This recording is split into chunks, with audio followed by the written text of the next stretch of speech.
Before I was known as Molly Hall, the library assistant, I was known as Mrs. Hall, the 3rd to 7th grade teacher at a small Catholic school on the other side of town. While there, I taught some great kids, but there's always one that stands out in your mind. And this one is a special boy who not only lit up my confidence in teaching, but reignited my love for reading. In this story, everyone's name but my own has been changed to protect the identity of the child, because I am no longer in contact with this student, so I have not asked his permission to give you the story. It was a coolish October morning when twin sisters walked into my classroom with their older brother between them. The boy looked beat down as his grandmother, who had recently taken custody of the three, walked up and started to speak to me about their situation. She told me that the girls had been born addicted to drugs and had overcome so much, but they were now decent students in their grade, which happened to be my 3rd grade class now. I welcomed the girls into the class and told them to go find their cubby for their backpack, and one of my older students showed them their desks. The grandmother then motioned for me to go out into the hallway so she could speak to me about the boy. I told my students in my classroom to start their daily math while I stepped outside. She started. "Miss Hall, Jerome has gone through a lot, much more than the girls have. He was neglected, and seriously, he was raised by the television.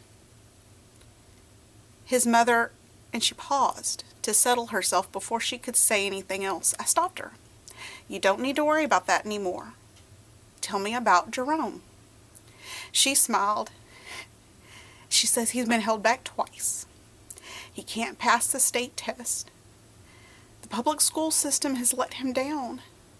They want to put him in special ed and they want to leave him there because, well, he can't read. He can't even show you his name. But I believe in my grandson, and I know he can do the work. He's just so far behind." And she looked at me while I looked at him in the doorway. "Miss Hall, he can't read not even one word." With all the shows that she placed him in front of, you would think that she'd put on Sesame Street at least once, or even one of those stupid cartoons where he could learn different words. I smiled at her and I looked at Jerome one more time. I said, "I promise you this. I will give him assignments for you to work on him at home. And I will work on him in all of his free time here in school. We'll get him reading by the end of the year. He won't be reading War and Peace, but I will get him reading." That year we followed through on our promises, and I worked with Jerome every day. He would tell me that his grandmother worked with him every night. She read with him, not to him. He was starting to learn the words. We got him reading short beginning readers, but by the week before Easter in April, he had started a short chapter book, and he was so proud of himself. Then he and I came up with a little plan to reward his grandmother. I spoke to the priest at the school, who then modified the gospel that was going to be read the week of Easter. He practiced with Jerome so he could get the longer names that couldn't be changed pronounced correctly.